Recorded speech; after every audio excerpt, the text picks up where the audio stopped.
Selamat datang di video ini. Pada video ini kita akan bahas micrometer screw. Gitu.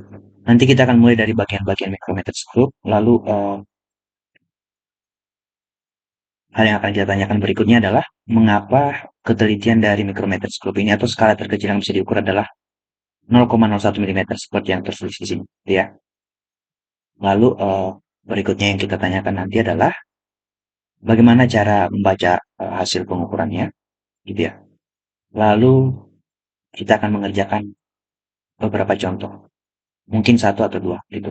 eh, Terkait hasil pengukuran pada micrometer screw. Baik, kita mulai dari bagian-bagian micrometer screw. Ini kalau kamu lihat pada gambar yang sudah saya tampilkan di sini, ini adalah micrometer screw. Nah, besi atau mungkin bukan besi gitu ya, bisa jadi dari logam lain. Ini yang berbentuk C, ini kita sebut sebagai bingkai dari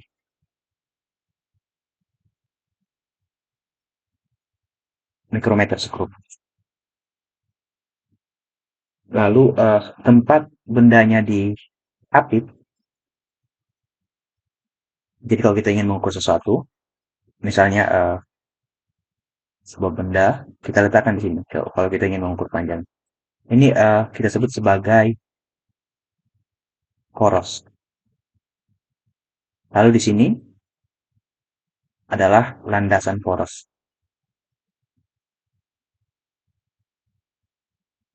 Jadi poros dan landasan poros digunakan untuk mengapit benda yang ingin kita ukur ketebalannya. Misalnya kertas, rambut, atau pensil pulpen atau apapun itu. Lalu di sini ada pengunci poros, gitu ya. Ini pengunci poros.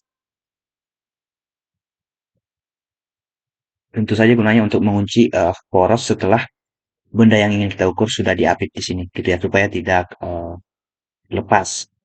Lalu kalau kita lihat di sini ada yang namanya selubung dalam. Selubung dalam ini eh, tempat, saya tulis dulu, selubung dalam, tempat skala utama dari mikrometer, skala utama, gitu ya. Saya tulis sebagai SU. Nanti kalau saya ngomong SU artinya skala utama. Lalu selubung dalam ini diselubungi oleh selubung luar di sini. Ini berbentuk silinder kalau kamu pernah melihat barang aslinya ya, ini hanya bentuk gambar dua dimensi. Ini kita sebut sebagai selubung luar. Nah, di selubung luar itu ada skala nonius dari mikrometer.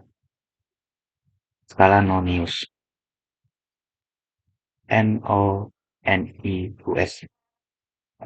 Nanti kalau saya ingin mengatakan skala nonius, saya singkat sebagai SN saja, gitu supaya mempermudah pengucapan. Lalu di bagian ujung kanan ini ada roda bergigi. Nah, roda bergigi ini nanti yang akan digunakan untuk memutar uh, mikrometer sekrup ini supaya apa namanya porosnya ini bisa berpindah ke kiri atau ke kanan gitu ya. Kalau kita putar roda bergigi ke arah apa namanya ini ke bawah, kalau dari gambar ini relatif terhadap gambar kita nanti porosnya akan membuka atau dia bergeser ke arah kanan. Sebaliknya kalau kita putar ke arah atas ini roda bergiginya, maka nanti porosnya akan menuju landasan poros. Nah, dengan alasan pemutaran ini, maka ini dinamai sebagai mikrometer sekrup ya. Jadi jadi kata sekrup itu ini berarti sesuatu yang berhubungan dengan yang berputar gitu ya. Oke, cukup sekian pengenalan bagian-bagiannya. Lalu pertanyaan pertama kita tadi seperti yang saya sampaikan adalah mengapa eh, seringkali kita saat belajar ya bersama guru kita langsung diberitahukan ketelitian dari mikrometer adalah 0,01 milimeter. Tapi kita jarang diberitahu ini dari mana, gitu. Nah, itu yang akan kita bahas pada video ini. Baik, untuk mengetahui jawabannya, kita coba perhatikan. Ini adalah simulasi dari website ini ya, alamat websitenya. Nah, ini adalah mikrometernya, dan ini saat dia di zoom in bagian tertentunya saja, hanya bagian skalanya. Oke, di sini kebetulan di websitenya bisa ditarik ya. Ini pada keadaan nyata nggak bisa ditarik. Oke, satu hal yang harus kita lihat di sini, skala utamanya terdiri dari 25 satuan. Ini biasanya dalam milimeter. Untuk sampai saat ini yang saya ketahui memang dalam milimeter gitu ya. Ini berarti 0 milimeter, ini 5 milimeter, ini 10 milimeter, dan di sini di ujung 25 milimeter. Bisa kita ketahui, range pengukurannya hanya dari 0 sampai 25 milimeter. Berarti yang lebih panjang dari 25 milimeter tidak bisa diukur oleh mikrometer skrup gitu. Dan di sini pertanyaan pertama kita tadi dari mana 0,01 milimeter? Kita coba lihat ini. Skala minusnya kita harus cek dulu ada berapa gitu ya. Nah, kalau kita lihat ada 45, 46, 47, 48, 49, 50. Ada 50 skala nonius. Di titik 0 ini berimpit dua skala ya, skala 0 dan skala uh, apa namanya? 50. Lalu, kalau kita putar, ini kita buka mikrometer sekrupnya, kita putar ke arah bawah. Sampai skala noniusnya habis, artinya sampai ke skala 50. Ini, ini kita bisa melihat skalanya. Di sini dituliskan 0,50 satuan gitu ya. Satunya berarti milimeter. Dari mana ini didapatkan? Nah, kita bisa lihat dengan membuka apa namanya selubung luarnya. Tadi skala noniusnya tepat berimpit dengan bagian garis yang ini. Nah, ini nilainya berapa? Kalau tadi ini 5 milimeter, berarti ini adalah 1 milimeter bagian sini. Kalau ini 1 milimeter, berarti kita ketahui ini adalah setengah milimeter. Begitu? Baik. Jadi sekarang kita bisa menentukan hubungan skala nonius ini dengan skala utamanya. Gitu ya. Kalau kita memutar 50 atau semua skala noniusnya, gitu ya. Ini selain skala ke 0, tadi adalah skala ke 50 untuk skala noniusnya. Ternyata skala utamanya tadi kita lihat ini terbuka sejauh 0,5 milimeter, gitu. Skala utamanya terbuka sejauh 0,5 milimeter. Artinya apa? Eh, kita bisa tuliskan 50 skala nonius itu sama dengan 0,5 milimeter untuk skala utama, gitu ya. Jadi satu skala nonius atau kalau kita memutar skala nonius hanya satu skala saja dari 0 ke 1 ini, dari 0 ke 1, skala yang ini ya, yang saya merahi, maka skala utamanya akan terbuka berapa? Berarti 0,5 milimeter bagi 50. Ini skala utama. Ini sama dengan 0,01 milimeter pada skala utama gitu ya. Di satu skala nonius itu sama dengan 0,01 milimeter. Jadi ini adalah asal dari angka yang sering kita gunakan untuk menentukan hasil pengukuran dari mikrometer skrup. Nah, berdasarkan ini kita bisa menghitung nanti hasil pengukuran dari mikrometer skrup. Baik, mari kita lihat kembali simulasi mikrometer skrup. Tadi saya katakan kalau kita memutar roda giginya sebanyak atau selubung luarnya sebanyak satu skala, maka skala utamanya akan terbuka berapa? Itu bisa kita lihat dari sini. Ini kita putar satu skala nonius, itu akan setara dengan ini satu skala dari 0 sampai 1, maka hasil pengukurannya adalah 0,01 milimeter. Seperti yang tadi kita hitung ya, kalau 50 skala, setengah milimeter, maka satu skala adalah 0,01 milimeter. Baik, setelah kita menemukan skala terkecil dari micrometer screw atau hasil pengukuran terkecil yang bisa dilakukan oleh micrometer screw, yaitu 0,01 mm. Sekarang kita ke pertanyaan kita berikutnya, bagaimana membaca hasil pengukuran dari micrometer screw. Pada dasarnya, kalau kita sudah paham ini, tidak akan rumit gitu ya. Baik, kita jawab pertanyaan itu sambil mengerjakan contoh ini. Nah, di sini ada gambar hasil pengukuran micrometer screw. Oke, kita tidak perlu tahu ya ini dia sedang mengukur apa, begitu. Penting kita jawab saja. Nah, untuk mengetahui hasil pengukurannya, maka kita harus tahu berapa nilai dari skala utamanya gitu ya. Ini panjang skala utamanya berapa. Jadi kita harus tahu nilai skala utama. Nah, selain nilai dari skala utama, ini kan skala utamanya misalnya ini 5 mm ditambah setengah. Berarti kita hanya tahu 5,5 mm gitu. Nah, disinilah tugasnya skala nonius. Ini kalau kita lihat di antara apa namanya 5,5 dan skala noniusnya ini, atau di antara 5,5 dan selubung luar ini ada spasi yang sangat kecil. Ini berapa? Nah, maka ini dikerjakan oleh skala noniusnya untuk memberikan jawaban. Nah, yang saya merah ini kita sebut sebagai nilai skala nonius gitu ya. Nah, berapa nilai skala nonius ini? Kita coba jawab dari hasil yang sudah kita lihat tadi 0,01 mm jika diputar satu skala. Artinya bisa kita tuliskan sebagai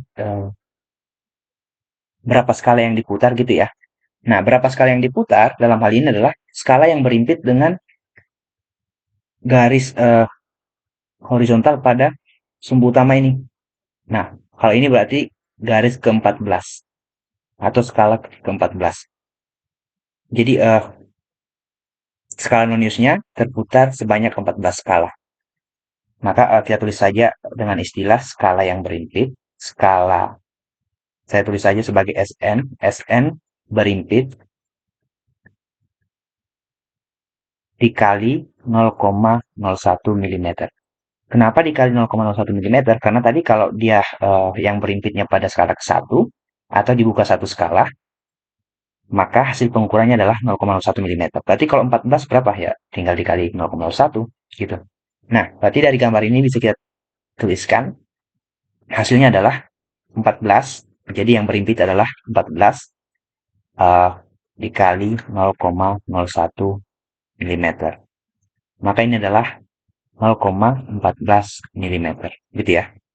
Nah, jadi sampai di sini bisa kita simpulkan hasil pengukuran dari micrometer screw adalah, saya tulis hasil ukur MS, saya tulis MS sebagai micrometer screw gitu ya, adalah uh, nilai skala utama ditambah nilai dari skala noniusnya. Nah, dari soal yang ada di gambar ini, nilai skala utamanya adalah 5,5 mm dan mohon maaf 5,50 mm gitu ya, karena dalam 1 mm ketelitian mikrometer adalah 2 di belakang koma. Apa bedanya 2 di belakang koma dan 1 di belakang koma, nanti kamu silakan pelajari sendiri. Itu berbeda secara fisis. Mungkin dalam matematika sama saja. Oke, kita lanjutkan ditambah 0,14 mm. Maka hasil pengukurannya adalah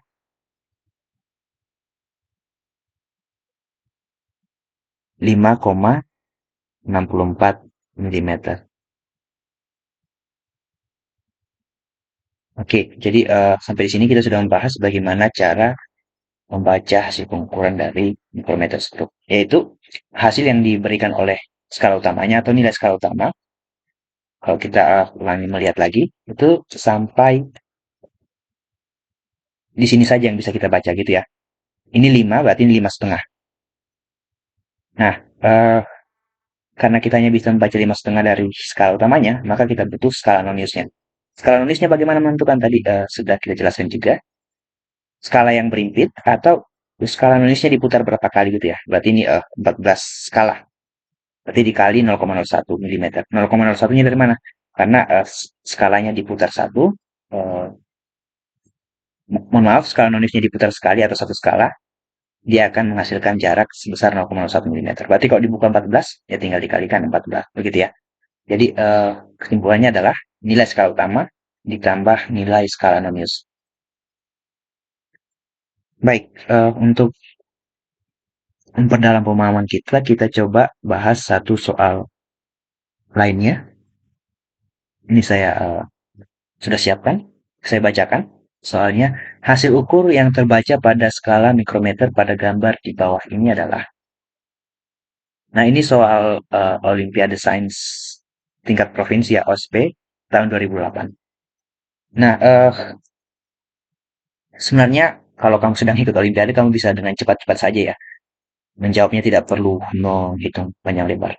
Nah, yang pertama kamu lihat di sini adalah ini skala utamanya berapa gitu. Skala utamanya 5, 6, 7. Nah, ini setengah di bawah. Setengah. Berarti kita bisa tuliskan nilai skala utamanya itu 7,5 mm. Nah, di opsi jawaban ini kalau kamu lihat ini A dan B ini sudah tidak mungkin terjadi gitu ya. C apakah mungkin sebagai jawaban? Nah, kalau kamu lihat ini yang berimpit saja sudah di 23, berarti 0,23 ditambah 75, berarti sudah tidak mungkin. Jadi dengan cepat kamu bisa jawab, ini kemungkinan besarnya adalah bagian D, sebelum kamu menghitung secara pasti gitu. Jadi ini dibutuhkan untuk menghemat waktu kalau memang kamu sedang dalam sebuah kompetisi. Tapi karena kita sedang membahas soalnya, kita berlama-lama saja gitu ya. Dan skala nulisnya kita tentukan karena kita tidak bisa melihat berapa sih nilai ini secara langsung gitu ya. Di antara 7,5 ini dan selubung luar ini ada sedikit spasi. Itu yang kita ingin tentukan. Yang kita sebut sebagai nilai skala nonius. Berarti skala nonius berimpit. Berimpit dengan apa? Jangan lupa berimpit dengan ini sumbu dari skala utamanya gitu ya. Lalu dikali dengan 0,01 mm. Dari mana 0,01 mm? Karena tadi sudah saya jelaskan atau ulang beberapa kali ya. Kalau kita memutar satu skala, maka hasilnya adalah 0,01 mm. Nah, ini 20, 21, 20, 23. Berarti 23 dikali 0,01 mm. Ini sama dengan 0,23 mm. Maka hasil ukurnya itu sama dengan 7,50 mm. Oh ya, saya lupa tadi menuliskan 50. Ditambah 0,23 mm. Ditambah 773 mm. Nah, 10 pangkat minus 3 adalah milimeter ya, 10 pangkat minus 3 meter. Dari milimeter ke meter dibagi 1000. Baik, berarti seperti yang kita prediksi tadi, jawabannya adalah 7,73 mm atau 7,73 kali 10 pangkat minus 3 meter.